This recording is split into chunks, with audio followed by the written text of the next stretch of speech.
Good morning still. Without further ado, I'd just like to mention for the record that we are starting 10 minutes later than envisaged in the program, and I hope we will be still having those 10 minutes to keep the original limited time which this panel has for discussion. Before moving to the subject, however, I'd like to make a logical transition from the first panel. And I would like to strongly emphasize, highlight what both Foreign Minister Gabriel and Ambassador Ikic-Böhm of Austria mentioned about enlargement and bringing in two countries, Albania and North Macedonia, but I'd like to add a third country, bringing back the United Kingdom. I think that there are some timid, very, very minor signs of a possibility, but that's something which needs to be also taken very seriously on board. Days of Thunder. This is what we were promised by Steve Bannon, who was President Trump's first guru, and he made the promise just a few days ago. And this is probably going to begin with, the thunder will begin at noon East Standard Time today in Washington. How would this thunder spread out is still to see. It does have mainly domestic focus, but it also will spread out internationally. Actually, the scope of President Trump's ambition is too vast, and it will definitely spread out beyond the borders of America, beyond the borders of the United States of America.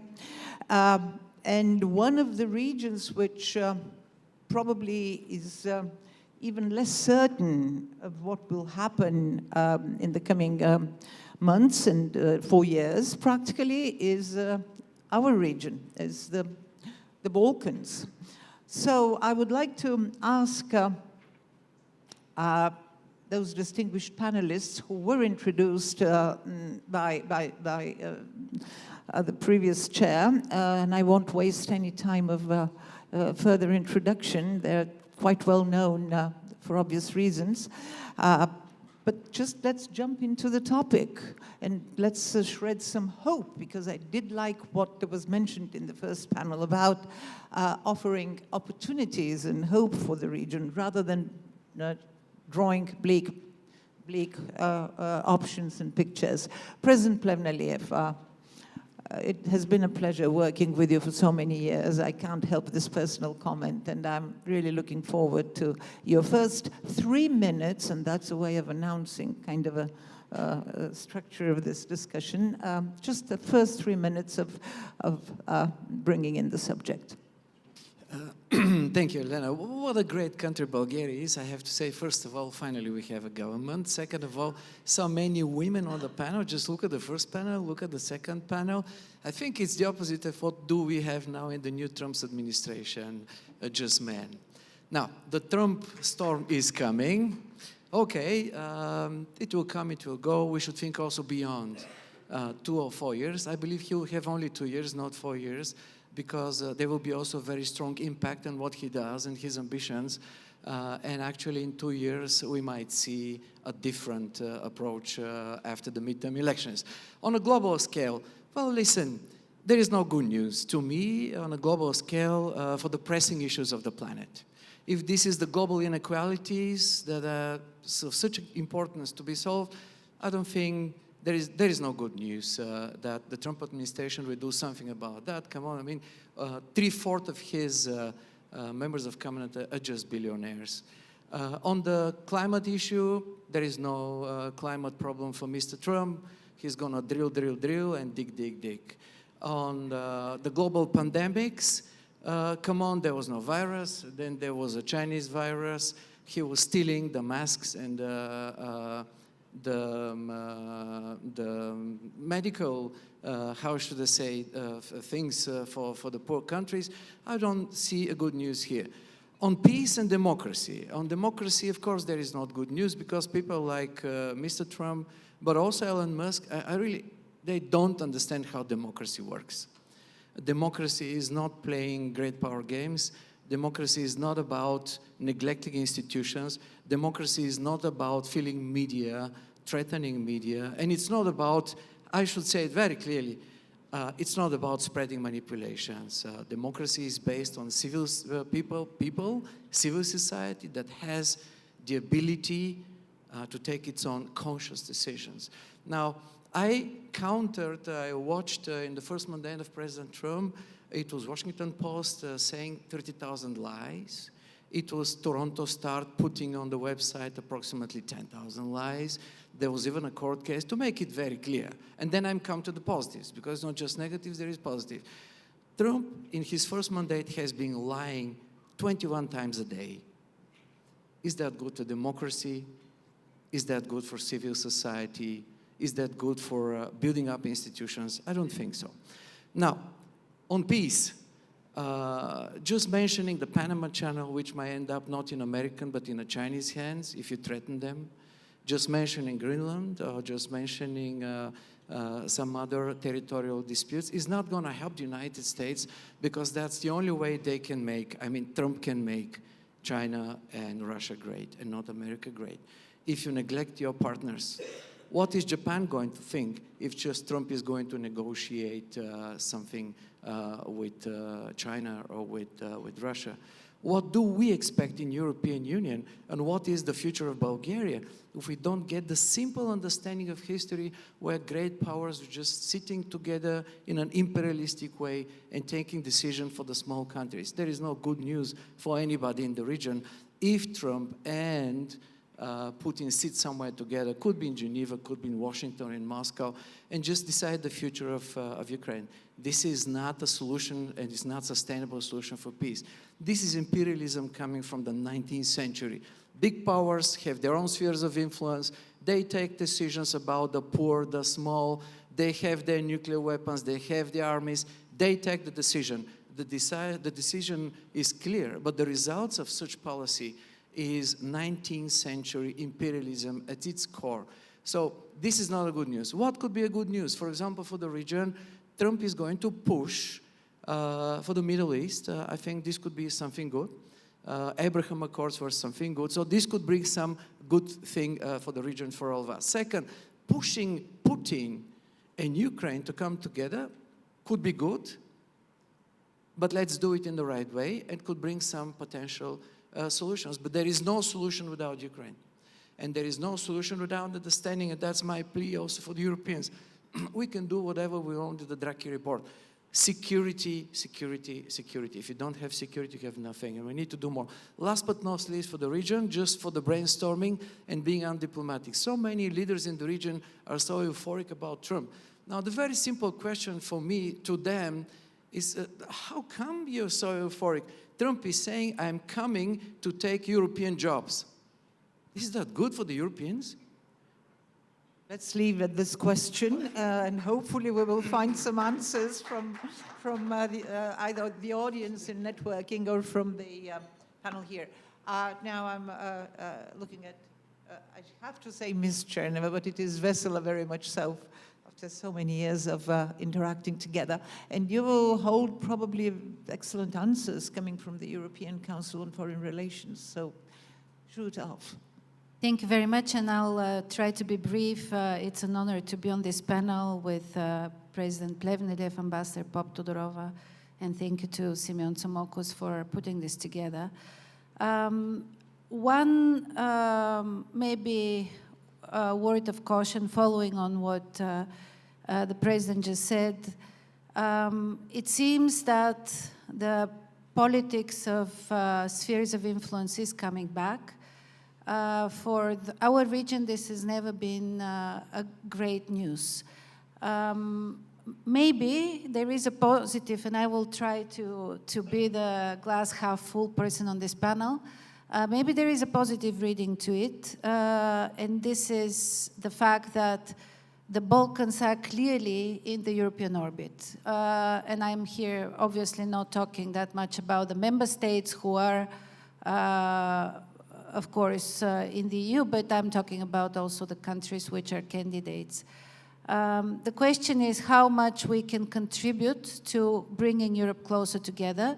And I think this is going to be maybe the catalytic effect of Trump. He's going to be interested, as far as he's interested in the region at all, and a big question mark there, but he would probably want to see more on energy, independence from Russian energy.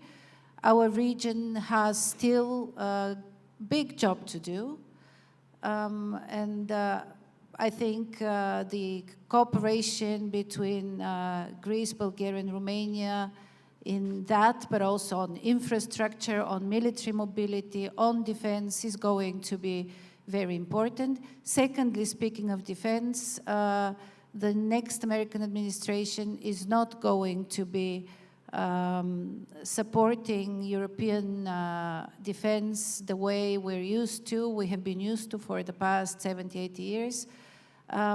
This is a big wake-up call for all of us. We will have to do more on defense together. And last but not least, this is a very kind of complex, different new world out there, where the countries are hedging their bets. We at TCFR did a public opinion survey, which basically says that the countries around the globe have their own trajectories, want to follow their own trajectories, and they welcome Trump because they believe that he's going to give this free space to all the middle powers and regional powers. In that complex world, for Europe, the only way to fend off any sort of weaponization from the outside would be to really stick together. And I think that in a very rational way, this is also the best strategy for this region.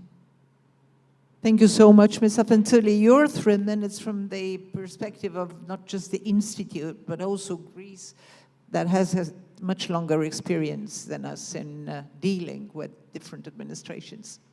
Ambassador, thank you very much. Thank you for the participation to this panel and the Delphi Forum, of course, who invited us. Look, I think if we have to be frank, the simple answer to the initial question of the panel is that we don't know. I mean, we may meet in a year's time from now, and having to assess a very radical change in international affairs. I mean, my first impression is that the new American president is not elected to do business as usual. So we should expect everything from, let's say, a very radical change of the attitude of the United States towards major issues, major crises, major conflicts, to an Armageddon. I mean, I don't exaggerate, but I think to be realist, we have to expect everything, a very radical change in how US behaves in the international scene. So this is one point. So coming to our region, and if our region can cope in the new environment, because I mean, how important our region is. Sometimes, you know, we are a region with big egos, unfortunately. I mean, we think that we are very important, but we have to prove that we are important.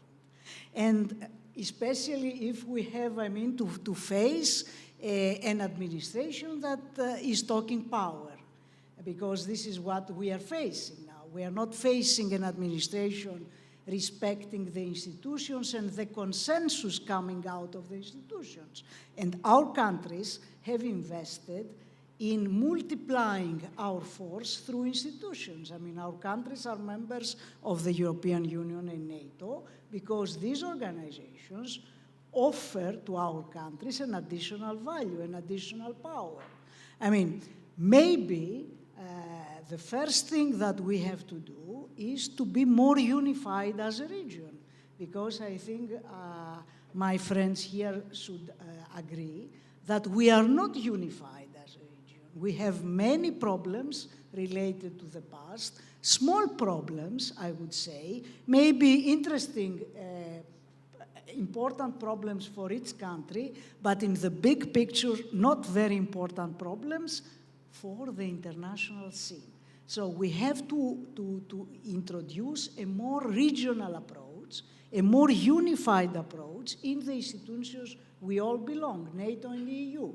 And also, as in the previous panel was discussed, we have to encourage the integration of all countries of the region to the institution so that we have common rules, a set of common rules. It's better to have all countries around the table at NATO or EU. Maybe, I mean, the differences are not going to disappear, and it's normal, I mean, for each country to defend national interests, but it's better to sit at the table as a group, as it is, for example, the Visegrad. I mean, having more powerful voice. Also, a last point, and I will give you back the floor, sorry. I mean, I found very important the observation made at the previous panel for the linkage between our region and the Mediterranean. I mean, it's not independent what is happening in our region, Southeastern Europe, and what is happening in the Middle East, because in the Middle East we have friendly countries like Israel, countries that are like-minded and could easily be part of the institutions, maybe in another configuration. So we need, as EU and NATO, we need a circle of like-minded countries to secure the stability of the region. Not membership. Yeah, exactly. Okay, not membership, but a kind of more integrated relationship. Thank you. Thank you so much. We shall definitely refer to both security and the economy. It's logical. A Carnegie report describes the situation in the region as the unfinished peace.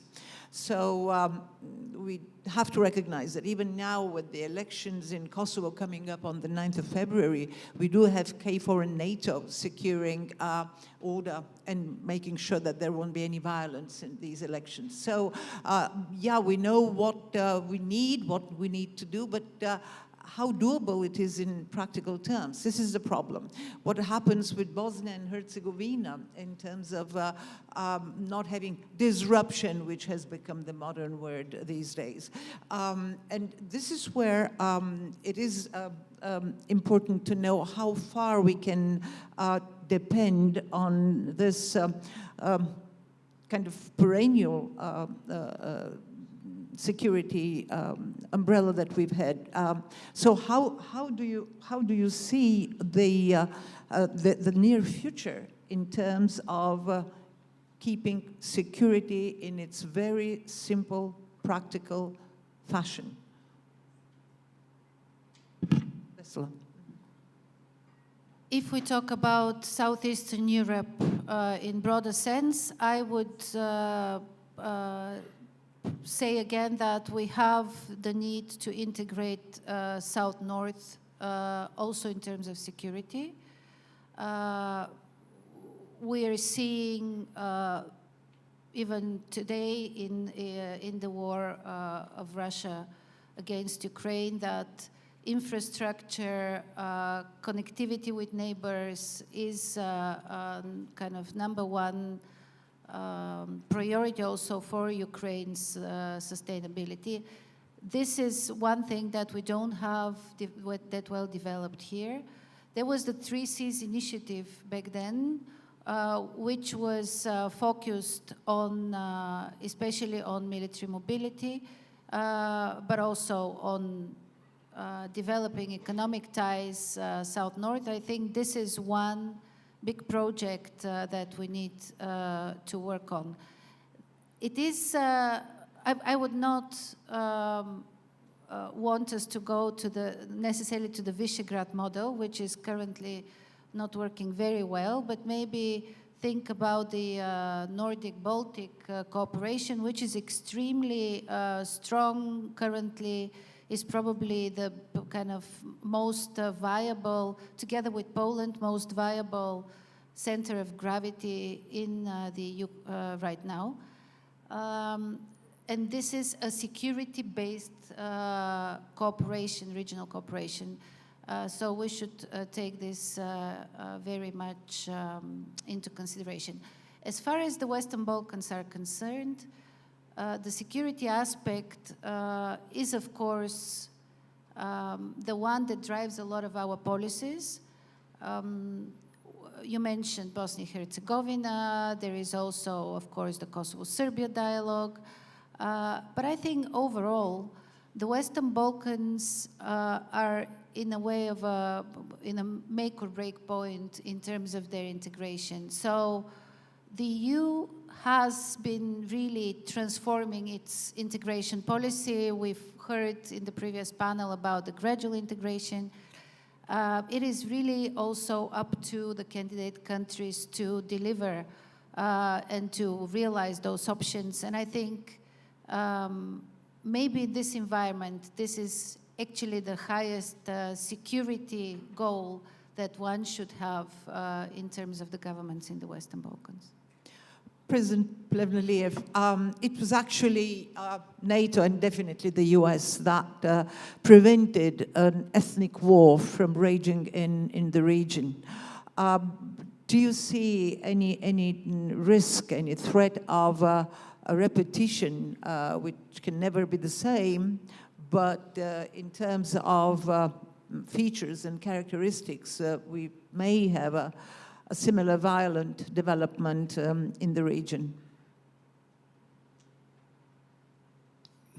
On the global picture, definitely Trump will have to face a very, very clear question and an answer if he really wants to confront China, as he promises to do, and his team is about to do that. Then is he going to try to split China and Russia in order to weaken China? That's very important for Trump to do that. If he fails, he's going to be a very big failure generally. But if he manages to do that, coming back to the Kissinger's thinking of how dangerous it is for revisionist powers to come together, then the question is, what is he going to give to Putin in order to keep him away from China? We are going to see the answer in the next 100, probably 200 days. I believe that this will reflect the region in a very big way. If you talk about what we need to do, is we need to understand that security is very important. We have our champions. Come on, Airbus is just outperforming this year Boeing 4-1. 4-1. We have a lot of other European champions that are ready to go, and we understand we need to do more for our security, for our defense, even for innovations, and we can do that, we will do that. But the very big question is, then, okay, what about Ukraine, which is the elephant in the room? It's a bloody war, it's an ethnic war. You have a new Hitler, who is Putin, who is refusing the Ukrainians just the right to exist, to have their own state. What do we do about that? And I believe what will happen is that Trump will understand the hard way that populism never pays off on a long way, and it never gives solutions in a sustainable way. The question is, how do you bring not just peace and a peace agreement, sustainable peace to Ukraine, to Europe? And there is no other way but keeping Ukraine in the European Union integrated as fast as possible, and also within NATO. We should never forget, if we're moving to the Western German standard, back then the dilemma of Konrad Adenauer, who was asked, should Germany be split by the great powers, or Germany should split, but one part of Germany go quickly into NATO, the other one not? Konrad Adenauer was saying, if I don't have security, I have nothing. He decided actually, that Western Germany will be very quickly accepted into NATO. That's the dilemma of Ukraine today. And having security on a long term, you bring solution. And we to should peace. hope that depending on how the Ukraine war will evolve, that will also maybe have implications on the region here. It's a question mark, it's not a statement, this is still to find out. But I would like to proceed again with the same concern about peace in the Western Balkans. Look, I think the President is right. I mean, we have two main dangers in Europe. The one is revisionism. We're already facing it in Ukraine. And it may be increasing if the US stance is becoming revisionist. Because the first declarations we have points exactly at the disruption of the existing order. I mean, the declarations about Greenland, about Panama, etc., open the Pandora box for revisionism. And here in our region, revisionism is not something new. I mean, we have two countries that are openly revisionist, Russia and Turkey. So if the superpower goes revisionist, so other powers should, follow to imitate them. So this is a big danger. And the other danger is to repeat the mistakes we have in the past, because we are a region very volatile and facing a lot of problems between us. So this can be nurtured again if the international environment is apt to ignite again, the divisions of the past. So I think we need to work to avoid it democratically and through the European Union. Thank you so much. I'm stubborn. I will still like to bring you back to the region per se.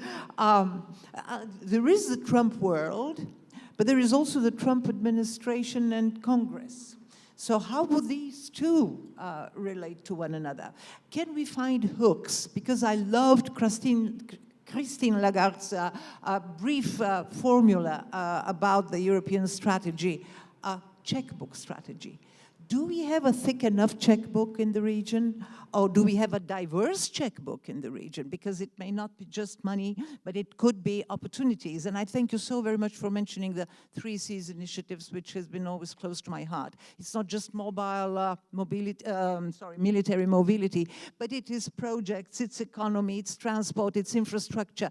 Do you think, and I hope we can shed a little bit of light in the tunnel, do you think we can somehow end up by interesting the administration of the US as a country, by offering that kind of opportunities in the region? Again, okay, let's do the other way around. We start from I the end think to the here. new US administration being practical, let's say, transactional, we have to persuade them in which areas we have a comparative advantage. And the statements by the 2 ministers earlier in the morning prove, in my view, that this region can be useful for the corridors as energy hub, as transport hub. I mean, it can bring together, or can bring together closer, let's say, the Eastern Mediterranean, Southeastern Europe, and Central Europe. So it provides an advantage. And because we are going to talk a lot about corridors in the coming months, because we have many antagonistic corridors, China, India, and so on, I think we have to prove and persuade the new administration that we have something to offer, and this is tangible. And this goes also to the interests of the US, because it's contradictory to US interests to fight allies. Allies are there to assist, not to fight each other. Thank you so much, President Plevneliev. Much being a bit shy, but anyhow, saying about the 3 Cs initiative, it's 4 presidents who are the founding fathers of this initiative. Myself is very proud to be one of them, together with presidents of Romania and, of course, Poland and Croatia. Then it developed. And just look at the very simple fact. Just look at the region. You have leaders like Orban or Vucic working very hard on the Trump's administration, a friendship, a special partnership. Even in Serbia, we see a groundbreaking ceremony a week ago on the Trump Tower, exactly in the building which was bombed 20 years ago by the NATO operations. Very symbolically. But what happens, speaking about the unpredictability of the new administration coming, in the beginning, the three initiatives, Serbia, Hungary, they were not there at all. Now, after new sanctions targeting Russian infrastructure, which is used to continue fueling the Russian aggression in Ukraine, having Ukrainian drones almost endangering and about destroying the only compressors of Turkish Stream, South Stream, whatever you call it, Balkan Stream. The situation is changing, and the same leaders have been rushing to Greece, to Bulgaria, in order to come to the Three Seas initiative as the only solution to bring countries together that brings diversity, that brings energy security, and that brings at the end prerequisite for peace. Peace is not possible when nations are building walls. Peace is only possible, including for the Balkans, when nations think beyond borders and act beyond borders. Very, very well said, President Plevneliev. Vessela, now more practical view on the Three Seas or anything, or the hooks that we may offer. And also, you started by saying that there may be differences between the Trump administration and the Congress and the other institutions. I think there is this hope in some political leaders in the Balkans that Trump is going to be, so to say, giving away pardons and offering them kind of free space to do whatever they please, for Mr. Dodik to go for secession of Republika Srpska, for others to pursue their own revisionist policies. However, and this, but in the minds of some, is also founded on the business interests of the Trump family. There is a deal in Serbia, there is another one in Albania, and so on. Frankly, I believe that we should really focus much more on the greater deals rather than the smaller deals. And the greater deal would be really to secure the access of American energy to the European markets. This is going to go through, partially through Southeast Europe, and in that respect, we can have our fair share here. And secondly, this whole idea that the American administration and the president would wake up with the problems of the Western Balkans and with the rivalries in the Western Balkans, I think is not very serious. One element that was mentioned here is China. To which extent Trump is going to really continue, is going to take the fact that places like Serbia, like Hungary, have huge deal of Chinese investments and Chinese capital. I think this is a big question mark. And in many ways, the Western Balkans and in general Southeast Europe may become the precursor of the big policy change vis-a-vis China, which is also the big policy decision that Europe is facing. Thank you so much. I've always believed and acted in selling the region rather than the country, no matter how much we love our own country. So this is probably the approach we should be sticking to in the future. I think that a very good outline was given earlier today in the speech of Minister Sarikouras, who did give a kind of a good overview of what the possibilities are, not just for our two countries, Greece, Bulgaria, but also for the region. So let's look at that and try to be more kind of luring, I would say, not even attractive, but luring, more cunning in making sure that there won't be a big disruption in the region, which we never know about. Thank you so much to the panelists, and let's have a round of applause. And I'm actually not moving away because I'm chairing the next panel, and I would like to invite Ambassador Plank of Austria. Oh, sorry. Sorry, I was looking at. I'm sorry. Of Germany, of course. Since I did mention.